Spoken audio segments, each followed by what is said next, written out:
Assalamualaikum warahmatullahi wabarakatuh. Perkenalkan, nama saya Atas Cici Viaji, NIM 40011319650 Video ini dibuat untuk memenuhi tugas mata kuliah bank dan lembaga keuangan lainnya pada semester 3. Saya akan membahas materi tentang deposito, yaitu ada dari pengertiannya, jenis-jenis, keuntungan serta kerugiannya, serta produk deposito dari beberapa bank di Indonesia. Pengertian deposito dalam istilah keuangan berarti uang yang disimpan di bank dalam waktu yang sudah disepakati antara nasabah dan bank selaku pemegang otoritas. Untuk memulai deposito, seseorang harus membuat rekening baru dan menyetor sejumlah uang. Saat kita deposito awal, ketika pembukaan rekening biasanya kita mengenal adanya setoran minimum. Setoran minimum ini adalah setoran yang paling kecil ketika kita ingin mendepositkan uang kita. Ketika Anda mendepositkan uang sebesar syarat dan ketentuan sebagai setoran transaksi, berarti dana Anda segera tersedia dan liquid, tanpa ada penundaan di dalam rekening deposito Anda. Yang selanjutnya, di sini ada jenis-jenis deposito. Yang pertama ada deposito berjangka, merupakan jenis deposito dengan jangka waktu tertentu. Penarikan deposito jenis ini hanya dapat dilakukan sesuai dengan jangka waktu yang telah disepakati antara bank dengan nasabah mulai dari 1 hingga 24 bulan. Deposito berjangka diterbitkan untuk atas nama perorangan maupun lembaga. Nantinya, pihak yang tertera pada bilet tersebut adalah pihak yang dapat mengambil atau mencairkan deposito yang disimpan. Pencairan bunga deposito berjangka dapat dilakukan secara langsung maupun dikreditkan ke rekening yang nasabah tentukan. Tentunya setelah dipotong dengan sejumlah pajak yang harus ditanggung. Yang kedua ada sertifikat deposito. Pada dasarnya, sertifikat deposito sama seperti jenis deposito berjangka yang memiliki jangka waktu tertentu. Namun, dalam deposito jenis ini, sertifikat deposito diterbitkan dalam bentuk sertifikat yang tidak mengacu pada perseorangan maupun lembaga tertentu, sehingga Anda dapat memindahtangankan sertifikat deposito jenis ini kepada siapapun. Dalam pencairan bunganya, pada deposito jenis ini dapat dilakukan di muka setiap bulan ataupun saat jatuh tempo. Yang terakhir ada deposito on call. Berbeda dengan kedua jenis deposito sebelumnya, deposito on call memiliki jangka waktu yang lebih singkat, yaitu minimal 7 hari hingga kurang dari 1 bulan. Namun, minimum jumlah uang yang harus disetorkan pun harus dalam jumlah besar, mulai dari 50 juta rupiah atau bahkan hingga 100 juta rupiah, tergantung ketetapan dari setiap bank. Karena setoran minimum yang tinggi serta jangka waktu yang singkat, besaran suku bunga yang didapatkan dapat dihitung berdasarkan negosiasi antara nasabah dengan bank. Yang selanjutnya, kita akan membahas keuntungan dan kerugian dari deposito. Pertama, kita akan membahas keuntungannya terlebih dahulu.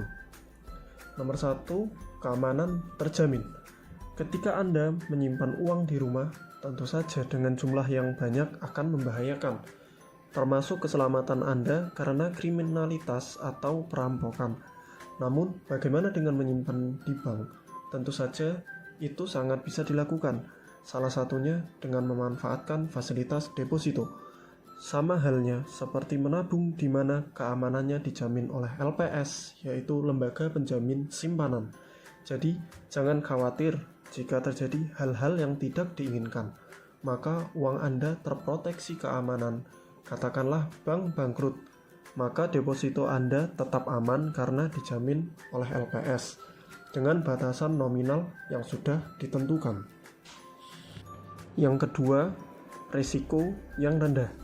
Bagi Anda yang tidak ingin terkena sembarangan risiko, maka deposito merupakan pilihan yang tepat dibandingkan dengan menempatkan uang di pasar saham yang harganya akan terus berubah. Di saham, rasa khawatir karena resiko merugi lebih besar dibandingkan penempatan dana di instrumen lainnya. Lalu, bagaimana dengan resiko deposito? Tentu saja akan aman karena tidak terpengaruh pergerakan pasar dan sistem pengelolaan yang sudah ditetapkan pihak dan tidak berubah sewaktu-waktu. Yang ketiga, pendapatan per tenor.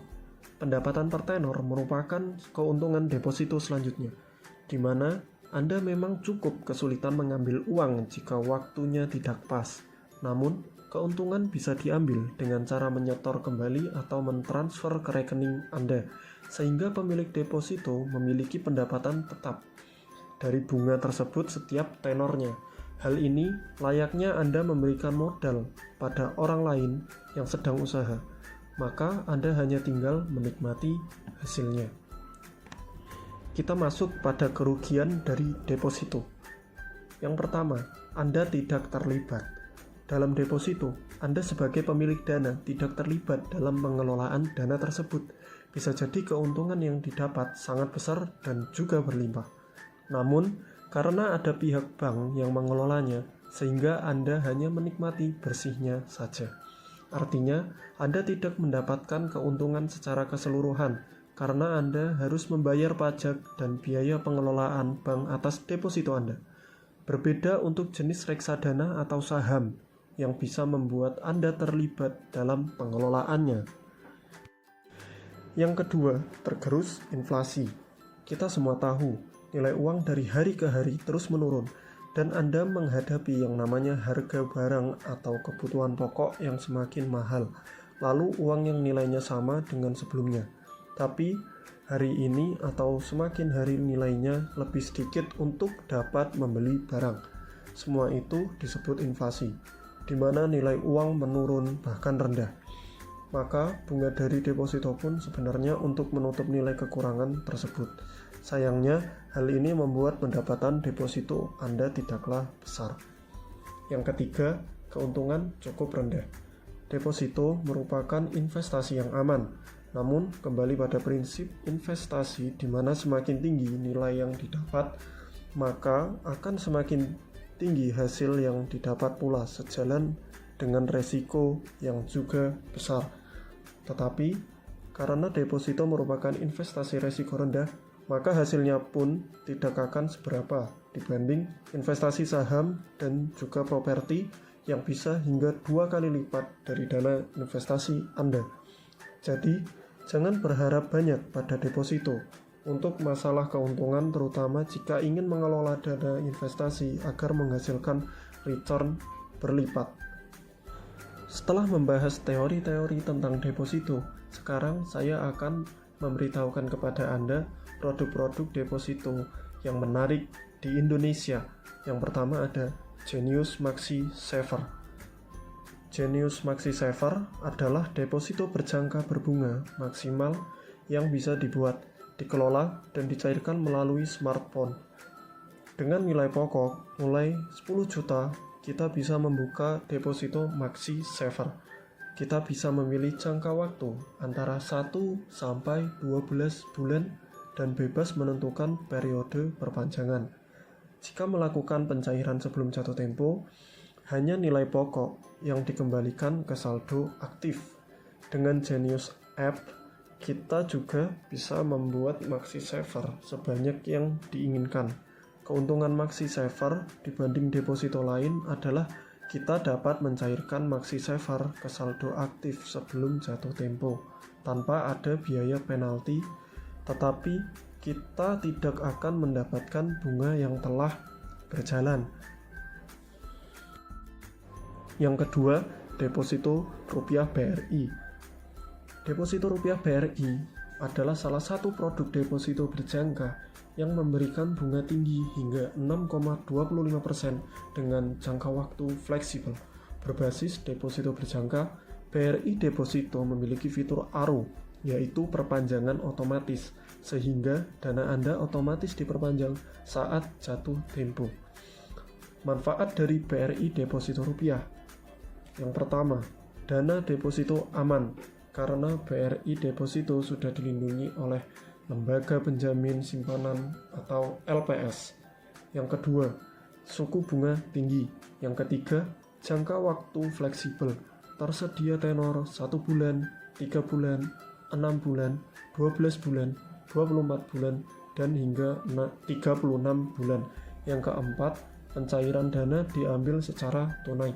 Yang kelima, pencairan dana dipindah bukukan ke rekening BRI. Yang keenam, pencairan dapat dipindah bukukan ke rekening bank lain. Yang ketujuh, bebas biaya administrasi. Yang ketiga, deposito IDR Bank Mayora. Bagi Anda yang tidak ingin repot memikirkan skema bunga, mungkin deposito IDR Bank Mayora adalah pilihan yang tepat. Bank yang berada di bawah Mayora Group ini memiliki bunga sama rata, tanpa menimbang saldo dan tenor yang dipilih. Tentu saja, ini jauh lebih praktis dan gampang, namun tetap memberikan keuntungan bagi Anda. Bank Mayora memberikan bunga sebesar 5,75% untuk semua nominal dan tenor dari 1 sampai dari 12 bulan. Untungnya lagi, saldo minimalnya hanya sebesar 8 juta rupiah. Angka ini jelas sangat terjangkau, cocok bagi Anda yang baru memulai langkah untuk berinvestasi. Yang keempat ada BJB Deposito Rupiah dan Deposito Suka-Suka. Pilihan produk deposito bank berikutnya datang dari bank daerah yakni BJB. Perbankan BUMD milik Pemprov Jabar ini menawarkan dua produk deposito yang berbeda. BJB Deposito Rupiah adalah produk deposito dengan setoran awal yang sangat kecil, yaitu 2,5 juta rupiah. Deposito Suka-Suka meminta penempatan awal yang lebih besar, yaitu 10 juta rupiah. Walaupun setorannya lebih besar, deposito Suka-Suka lebih fleksibel dari yang reguler. Nasabah tidak akan diberi penalti jika ingin menarik kembali uang sebelum jatuh tempo. Keduanya menggunakan skema tenor, yaitu mulai dari 5,25% hingga 5,5%. Meskipun berstatus bank daerah, namun suku bunga yang ditawarkan cukup menggiurkan. Selain itu, kualitas layanan perbankan juga tak perlu diragukan sama sekali. Yang terakhir ada deposito BCA. Deposito BCA adalah produk simpanan berjangka dari Bank BCA dengan bunga di atas bunga tabungan dan jangka waktu hingga 24 bulan. Alasan mengapa Anda memilih deposito BCA adalah jangka waktu yang beragam dan tersedia dalam 9 mata uang.